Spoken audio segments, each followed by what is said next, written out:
Brève explication de ce qu'il se passe au Venezuela. Tout comme nous, vous avez sûrement entendu dire qu'il se passe quelque chose au Venezuela ces derniers temps. Comme à chaque fois dans ces cas-là, nous sommes inondés d'informations provenant des médias privés qui ont leurs propres intérêts. Comme toujours, on entend le même refrain, avec des concepts faits pour nous faire peur et non pour nous informer. On utilise directement les grands mots. Répression, dictature, censure. Mais nous sommes déjà habitués à lire en filigrane les intérêts de l'oligarchie, des banques et de l'empire nord-américain qui se cachent derrière ces informations. Nous allons essayer d'avoir une lecture plus profonde et de comprendre ce qu'il se passe réellement au Venezuela. Il est très important de faire une analyse géopolitique. Tout d'abord, il faut savoir que le Venezuela possède les plus grandes réserves de pétrole connues dans le monde. Pour bien comprendre ce qu'il se passe au Venezuela, il faut aller voir ce qu'il se passe chez son voisin du Nord, les États-Unis. C'est une des sociétés les plus consommatrices de dérivés du pétrole dans le monde. Premièrement, en ce qui concerne la consommation d'essence, les États-Unis ont le plus haut pourcentage de véhicules par habitant de la planète, et bien sûr, il y a le besoin d'autres dérivés du pétrole, comme les plastiques, les vêtements et les cosmétiques. Pour soutenir cette société dépendante du pétrole, les États-Unis doivent importer 60% du pétrole qu'ils consomment. Essayons d'avoir un regard plus général. D'où vient le pétrole qui est consommé aux États-Unis ? Le Moyen-Orient est une région clé. Les États-Unis importent une partie importante de leur pétrole d'Arabie Saoudite, du Qatar et des Émirats Arabes Unis. Avec ses alliés, ils ont une stratégie pour avoir une hégémonie politique dans la région. Ce sont ces intérêts énergétiques, gaz et pétrole, qui sont derrière la guerre en Irak, les violences actuelles en Syrie, l'occupation en Palestine et l'intervention en Libye. Donc, après avoir analysé tout cela, un calcul très simple nous permet de comprendre pourquoi le Venezuela est si important pour les États-Unis. Le pétrole qui vient du Moyen-Orient passe par le détroit d'Ormuz, fait le tour de l'Afrique par le sud jusqu'au Texas. Ce voyage dure de 40 à 45 jours, alors que le pétrole vénézuélien ne prend que 4 à 5 jours pour arriver aux États-Unis. En comparant les coûts d'acheminement entre le Moyen-Orient et le Venezuela, on comprend mieux quels sont les intérêts nord-américains dans tout ça. Il est très important de comprendre comment ces intérêts ont déterminé l'histoire du Venezuela. Pendant plus de 40 ans, celle-ci fut déterminée par ce que l'on a appelé le pacte de Punto Fijo. Un accord politique passé entre les deux principaux partis du pays, Action démocratique et COPEI, le comité d'organisation politique électorale indépendant. Grâce à ce pacte, ils ont coordonné un programme politique commun. La seule chose qui changeait, c'était l'alternance entre l'un et l'autre parti en fonction des élections. Ces deux partis de droite ont séquestré totalement la démocratie vénézuélienne pendant plus de 40 ans. Ils ne faisaient que défendre les intérêts de l'oligarchie, laissant le peuple vénézuélien sans aucune représentation politique. Ce qui a permis de garantir un baril de pétrole à bon prix pendant toutes ces années pour les États-Unis. Cela a généré énormément de mal-être au sein du peuple qui a commencé à se manifester de plus en plus et de plus en plus fort. En février et mars 1989, ces manifestations sont arrivées à un niveau extrême et s'est produit ce que l'on a appelé le Caracazo, ce moment tristement historique pour le Venezuela où le gouvernement a donné l'ordre de tirer sur les manifestants. Plus de 3000 personnes sont mortes en une semaine. Parmi les dirigeants militaires qui ont refusé de tirer sur les manifestants pendant le Caracazo, il y en avait un très particulier, le commandant Hugo Chávez Frías. Après un essai raté de coup d'état militaire pour faire tomber ce régime assassin de l'oligarchie, le commandant Chávez s'est présenté aux élections et fut élu en 1998 président de la République de Venezuela. Le gouvernement du commandant Chávez a signifié un changement historique pour les Vénézuéliennes et les Vénézuéliens. Tout d'abord, grâce à l'énorme renforcement de la démocratie dans le pays.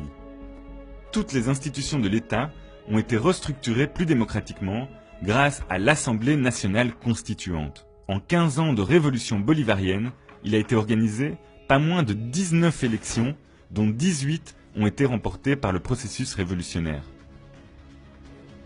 Ce processus de démocratie représentative permanente est renforcé par différents procédés de démocratie participative.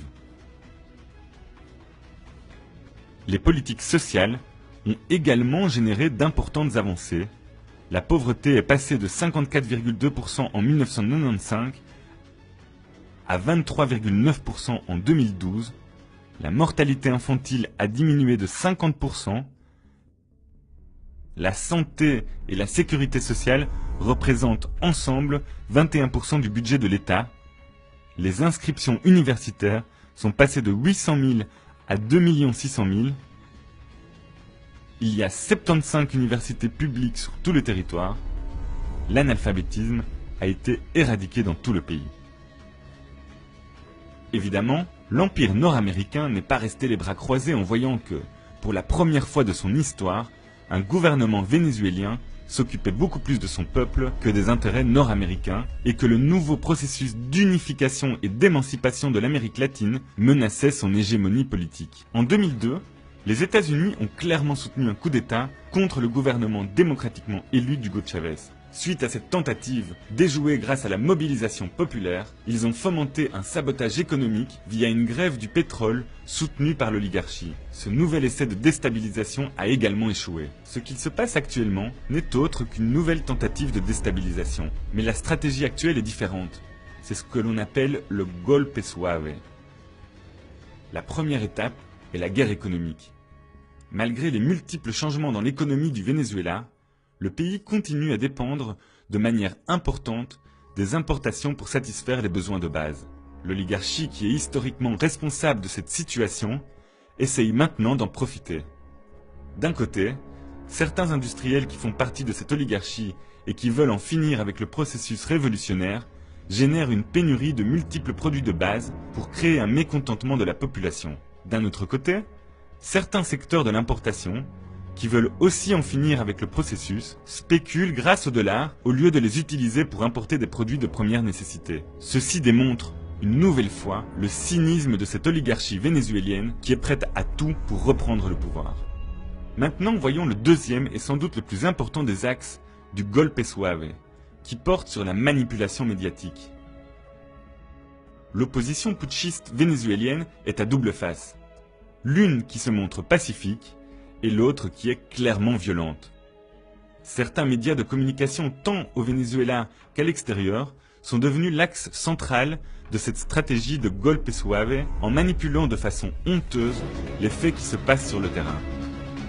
Ils veulent faire croire au monde entier que le gouvernement vénézuélien réprime violemment de simples manifestants pacifiques. Mais cette histoire, on ne la connaît que trop bien. Nous ne tomberons pas si facilement dans cette traque. Si l'on regarde l'histoire de ces dernières années en Amérique latine, on se rend compte que les États-Unis et les oligarchies ne sont pas restés les bras croisés face au mouvement progressiste. Il y a eu tout d'abord le premier essai de coup d'État en 2002 au Venezuela, puis en 2010, le coup d'État en Honduras qui malheureusement a réussi. Par la suite, ce fut le tour de l'Équateur où, par chance, la tentative de coup d'État en 2010 n'a pas réussi. Mais on ne s'arrête pas là.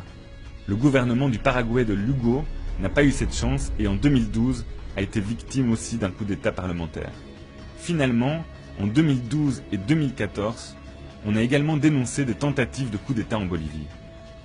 Actuellement au Venezuela, l'histoire essaie de se répéter, mais nous ne laisserons pas cela arriver. Nous, les peuples d'Amérique latine, avons beaucoup appris de notre passé. Et cette fois-ci, nous ne permettrons ni à l'Empire nord-américain, ni aux oligarchies nationales de faire échouer le processus de changement dans lequel nous sommes. Courage et force, compañeros vénézuéliens. Ne laissons pas se réaliser ce golpe suave. Venezuela, corre en mi alma y en mis venas,